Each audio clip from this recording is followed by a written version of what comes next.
L'âge d'or, un film de 1930 de Luis Buñuel, produit par la vicomtesse de Noailles, avec dans les rôles principaux Gaston Modot, Lia Lis, Lionel Salem, Max Ernst, Pierre Prévert, Paul Éluard.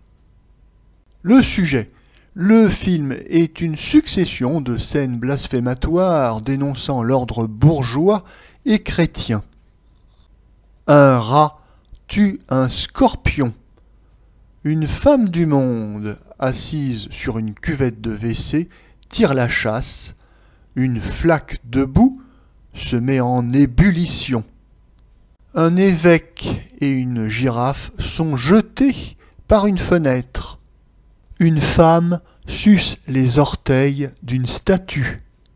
Un père de famille joue avec son fils. Puis il prend son fusil et le tue.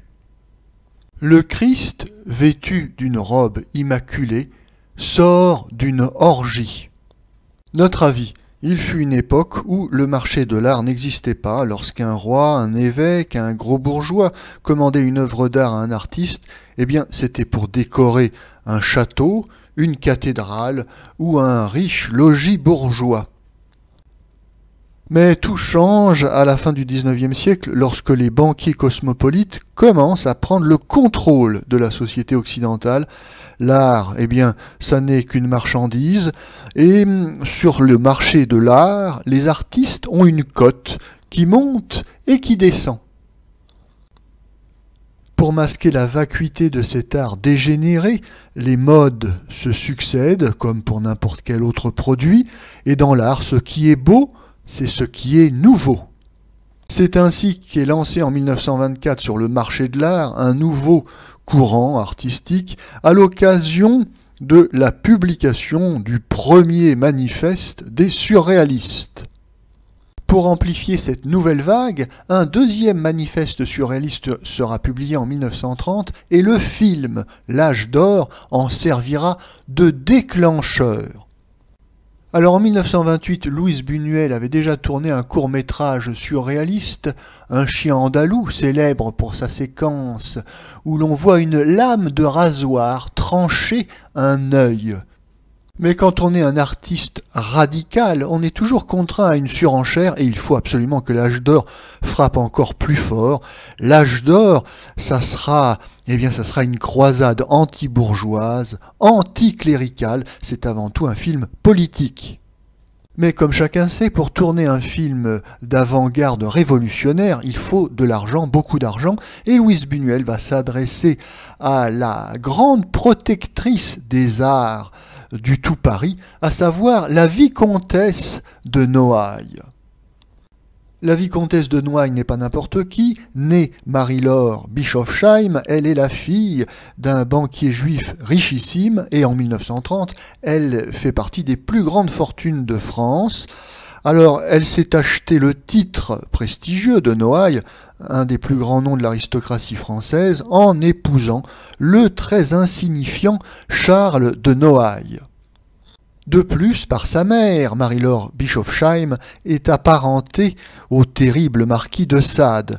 Luis Buñuel, pour flatter cette généreuse mécène, introduira d'ailleurs dans le film une référence aux 120 journées de Sodome de Sade, dans la dernière séquence, celle où le Christ participe à une orgie.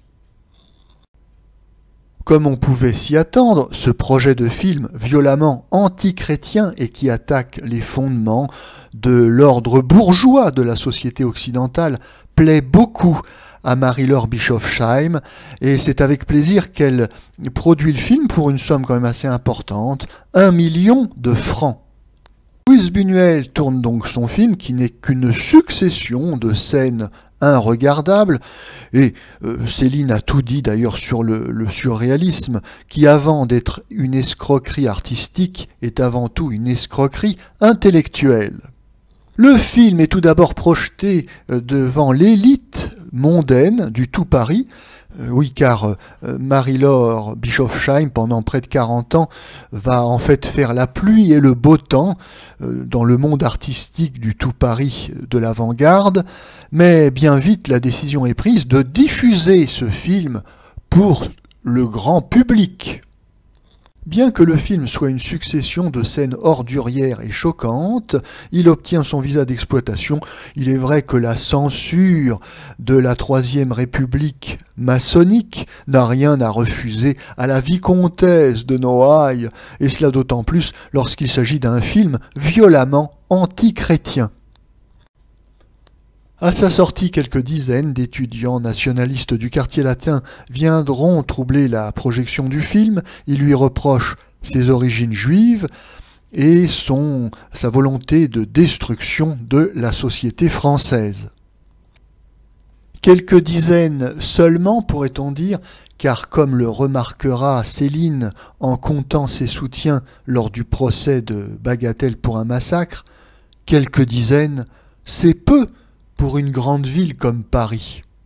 Malgré les troubles à l'ordre public, la préfecture de police, dans un premier temps, va s'obstiner à vouloir diffuser ce film et va se contenter de faire quelques coupes de séquences particulièrement gênantes.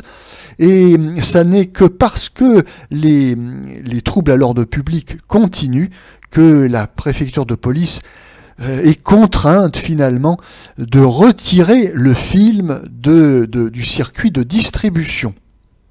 Oui, c'est bien les troubles à l'ordre public qui conduisent à la censure du film et non son contenu lui-même. Cependant, dans une posture de martyr de la liberté, les surréalistes feront semblant d'accuser la police de la République de police hitlérienne. Oui, ça doit être cela que l'on appelle la chutzpah.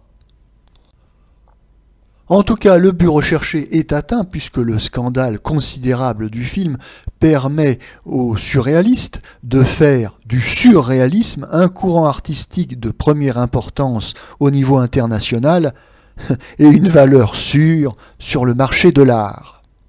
C'est ainsi que Salvador Dali, qui a participé au scénario du film, transformera en or tout ce qu'il touche. On ne s'étonnera donc pas que depuis 1945 et depuis 1968 surtout, l'âge d'or fasse partie des films de référence de la critique cinématographique institutionnelle et académique.